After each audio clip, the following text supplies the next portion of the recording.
Universal Currency Receipt Architect Musician 3611027, The Graceful Whisperer, our C star, Devalan Orrin.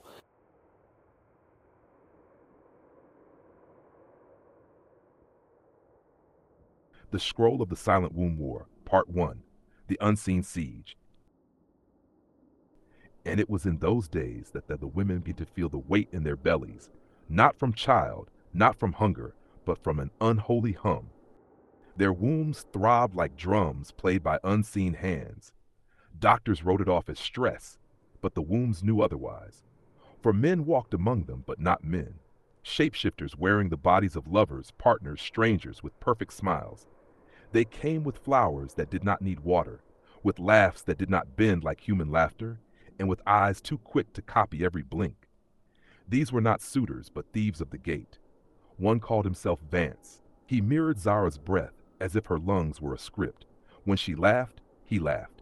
When she drank, he drank. And in the dark, when she slept, he bent over her belly and whispered, "Almost." The women joked among themselves in hidden circles. "Girl, he ate my leftovers and my life force." Mine blinked sideways. "Delete Instagram? I think I need to delete him." They made memes to laugh away their terror. He wasn't just trash, sis. He was a reptilian. But laughter does not seal the womb. A crescent mark began to appear, glowing faint at the hip bone, as though the moon itself was trying to brand the victims, bruises that were constellations. Dreams of corridors lined with wombs as doorways, each pulsing like a heart. Voices of the ancestors whispering, "Gate is not a door, child. Gate is a choice." The orchid on Zara's table pulsed with a light of its own, listening to her heartbeat. And when water spilled on Vance's hand, his skin sizzled as though the flesh was costume.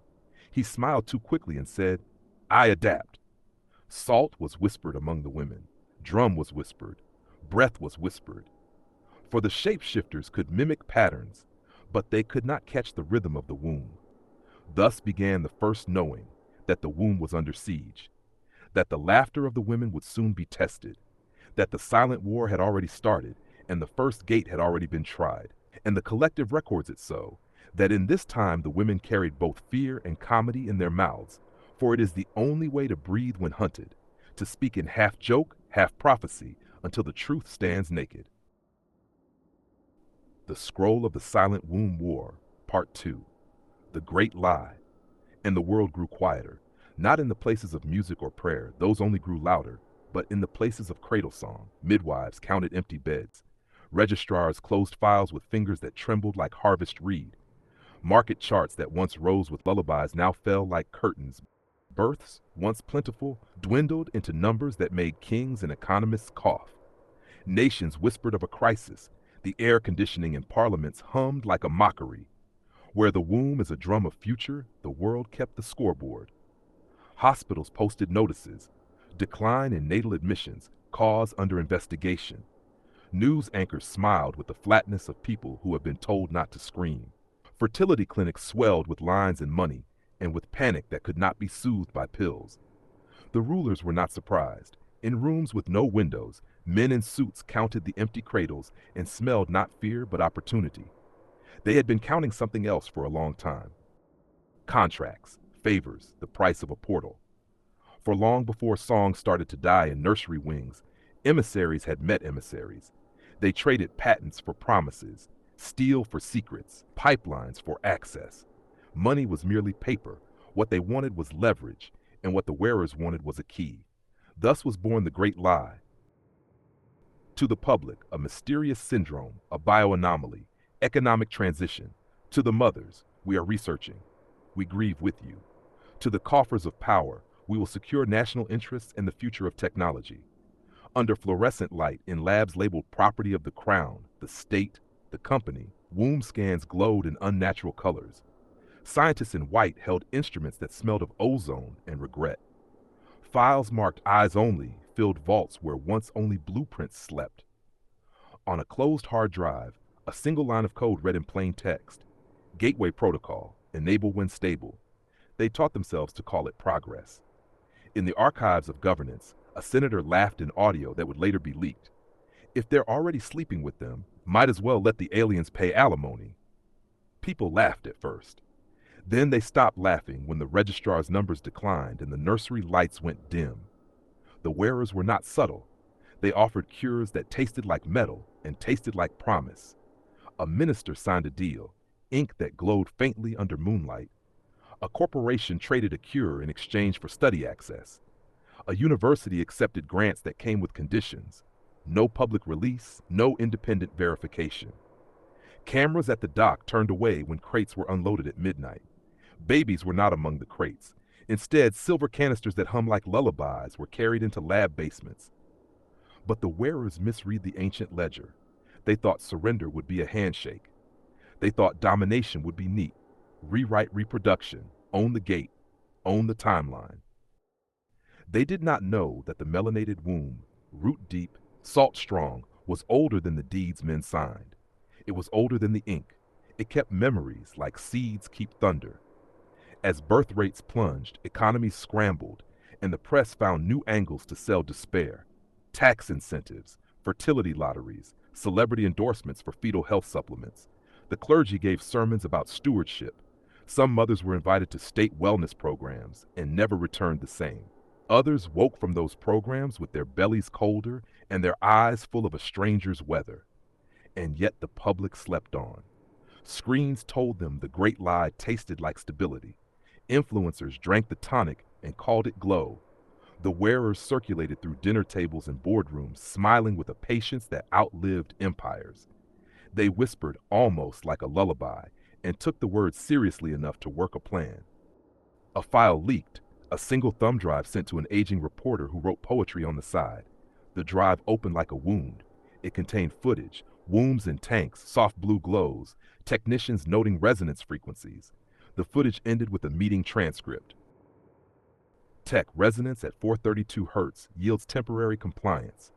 Emissary, we need express lanes. We will use the melanated path. The public must not know. We will classify. We will profit. When the gateway opens, your names will be elevated. When it fails, they will be erased. The reporter published.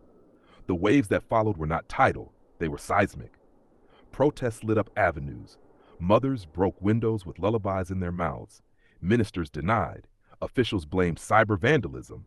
The markets trembled. The wearers, calm like predators who had tasted backyard chicken and decided to lease the ranch, smiled in interviews with eyes that gleamed too perfectly. But here is the knife. The governments had not protected the people. They had bartered them. The contract ink had been dry for years. Where betrayal lives, it feeds on secrecy. Where secrecy rules, rebellion learns the map. And the melanated womb, silent teacher, retained its secret. It will open for those who are called by ancestors, by rhythm, by salt and drum. It will not open for contract or coin. In the dark between the pages, a resistance formed. Not a council, not a circle that speaks in the measured tones of neat strategy, but a ragged chorus of nurses, midwives, mothers, and the ones who had felt the hum. They called themselves the keepers, in whispers and in graffiti. Moments scrawled on the backs of receipts, on the inner walls of subway cars, on the skin of those who would not be read. They learned to listen to the drum. They learned to name the wearers by their missynchronized breath, and so the second knowing was scribed into the scroll, that the decline of birth was not only loss, but a weapon. That governments had bartered wombs for power and tech. That the wearer's plan was to use the melanated gate as an express lane to domination. That the people were lied to, and some of the people had begun to wake. In the corridors where ministers argued the ethics of biotech, someone taped a note. Reminder, human equals not for lease. A leaked audio of a diplomat asking if the wearers could pay taxes went viral and became a protest chant. The great lie is revealed but not yet defeated. The numbers keep falling. The wearers refine their methods. The contracts still hang in vaults. The keepers scratch maps into the soft places of the city. And the women, melanated, diverse, stubborn with ancestral memory, begin to hum back. Read this and know. The world had been sold, but not all hands that held the money understood what the gate really was. In the ledger of the cosmos, ink fades. In the ledger of the womb, ancestors remember. The Scroll of the Silent Womb War, Part 3. The Awakening of the Gatekeepers. And it was written, when the wearers perfected their mimicry, when governments had bartered away the people's wombs like cattle, when the birth rate fell to silence across the lands, the last key remained, to breach the melanated gate. For they had studied the data, run the frequencies, dissected the dreams of women, until nothing was left but recordings and regret. And the numbers told them this. The melanated womb was the only portal strong enough to cross them into higher dominion. The wearers grew bold. No longer content to hide in suits or play at husbands, they moved in swarms, perfect teeth and perfect charm, walking through the cities like mannequins rehearsing a coup. They whispered to one another, almost. And the governments, once smug, grew uneasy, for the deal they had made began to fray. The wearers stopped reporting to them. They stopped delivering cures, stopped sharing toys of technology, and began to overthrow their benefactors outright. Politicians vanished from podiums. Their families stared into cameras with smiles that did not reach their eyes. What was once partnership became possession, but the womb remembers what the paper forgets. In the dead of night, Zara dreamed the drum again. This time it was not hallway, not hum, but a battlefield. She saw women across continents stand in kitchens, in fields, in prisons, in bedrooms. Each touched the crescent mark on her hip, and the bruise lit up like a torch. They hummed the same rhythm, even those who had never spoken the same language. Drum without drum, salt without sea. The wearers rushed the gates. They thought the wombs would open like doors. But when they entered, they found not void, not easy crossing, but ancestral fire. Mothers, midwives, forgotten priestesses, warriors with blades of light stood in the womb space, laughing the way only the dead who have beaten death can laugh. And when the wearers forced entry, the fire ate them. One, mid-shapeshift, stuck between man and insect on a Tinder date, whispered, "I am here to breach your gate." The woman leaned back, raised her brow, and said, "Sir, you are not even my type, and I mean species." She spilled salt on his chest, drummed on the table with her fork, and watched him combust like overcooked popcorn. Clips of the burning went viral, labeled Alien Ex-Boyfriend. The collective laughed through the terror, for laughter is the survival song. Protests became revolutions. Mothers marched with signs that read, "Our womb is not your border." Fathers joined, ashamed they had not seen. Children banged pots as drums, their noise shaking cameras off tripods. Nurses leaked files. Midwives stood guard. Governments fell to mobs who understood at last they had not been governed, they had been sold. And in the streets, the rhythm spread. Every salt line drawn, every drum beat struck, every belly that hummed became a beacon. The wearers could not copy it. They could not counterfeit rhythm. They could not counterfeit ancestry. The melanated womb revealed itself not as door, not as corridor, but as fortress. What was meant as entry became trap. The shapeshifters screamed as they tried to cross, only to be caught in flames of memory, burned by every ancestor they had erased. The third knowing. And so it is written that the womb is not only a portal, but a weapon of sovereignty. That no contract, no government, no technology can breach the rhythm of salt, drum, and ancestry. That the great lie collapsed when the people laughed in terror and marched in truth. That the wearers were cast back into shadows, not destroyed, but delayed. For the war is not over. And the collective keeps this record, so none forget. That the silent womb war was never truly silent. That the joke was always prophecy. That the womb remembers, and that humanity's awakening is the only gate the wearers cannot counterfeit.